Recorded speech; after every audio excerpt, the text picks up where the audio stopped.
1 யோவான் அதிகாரம் 5.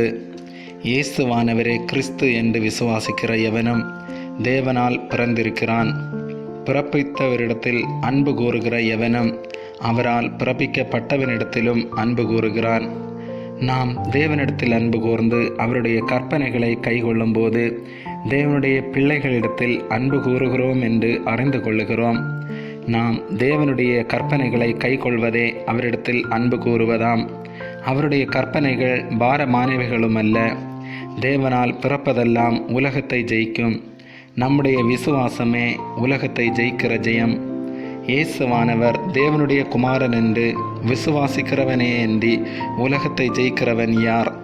இயேசு கிறிஸ்துவாகிய இவரே ஜலத்தினாலும் இரத்தத்தினாலும் வந்தவர். ஜலத்தினாலே மாத்திரமல்ல, ஜலத்தினாலும் இரத்தத்தினாலும் வந்தவர். ஆவியானவர் சத்தியமாகையால் ஆவியானவரே சாட்சி கொடுக்கிறவர். பரலோகத்திலே சாட்சியிடுகிறவர்கள் மூவர், பிதா, வார்த்தை, பரிசுத்த ஆவி என்பவர்களே. இம்மூவரும் ஒன்றாயிருக்கிறார்கள். பூலோகத்திலே சாட்சியிடுகிறவைகள் 3, ஆவி, ஜலம், இரத்தம் என்பவைகளே. இம்மூன்றும் ஒருமைப்பட்டிருக்கிறது. நாம் மனுஷருடைய சாட்சியை ஏற்றுக்கொண்டால் அதை பார்க்கிலும் தேவனுடைய சாட்சி அதிகமாயிருக்கிறது. தேவன் தமது குமாரனை குறித்து கொடுத்த சாட்சி இதுவே. தேவனுடைய குமாரனிடத்தில் விசுவாசமாயிருக்கிறவன் அந்த சாட்சியை தனக்குள்ளே கொண்டிருக்கிறான். தேவனை விசுவாசியாதவனோ தேவன் தம்முடைய குமாரனை குறித்து கொடுத்த சாட்சியை விசுவாசியாததினால் அவரை பொய்யராக்குகிறான். தேவன் நமக்கு நித்திய ஜீவனை தந்திருக்கிறார். அந்த ஜீவன் அவருடைய குமாரனில் இருக்கிறதென்பதே அந்த சாட்சியாம். குமாரனை உடையவன் ஜீவனை உடையவன். தேவனுடைய குமாரன் இல்லாதவன் ஜீவன் இல்லாதவன்.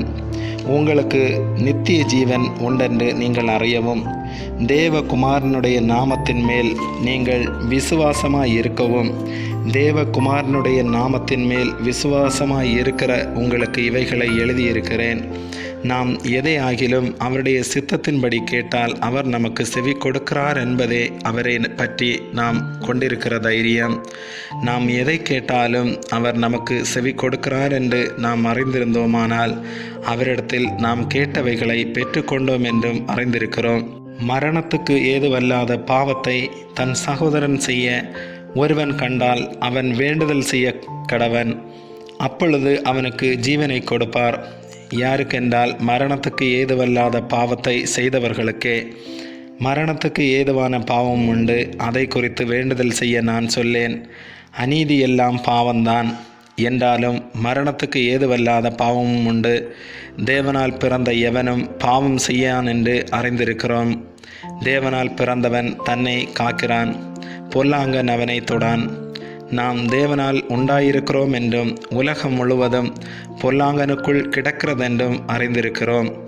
அன்றியும் நாம் சத்தியமுள்ளவரை அறிந்து கொள்வதற்கு தேவனுடைய குமாரன் வந்து நமக்கு புத்தியை தந்திருக்கிறார் என்றும் அறிவோம். அவருடைய குமாரனாகிய இயேசு கிறிஸ்து எனப்பட்ட சத்தியமுள்ளவருக்குள்ளும் இருக்கிறோம். இவரே மெய்யான தேவனும் நித்திய ஜீவனுமாயிருக்கிறார். பிள்ளைகளே, நீங்கள் விக்கிரகங்களுக்கு விலகி உங்களை காத்து கொள்வீர்களாக. ஆமேன்.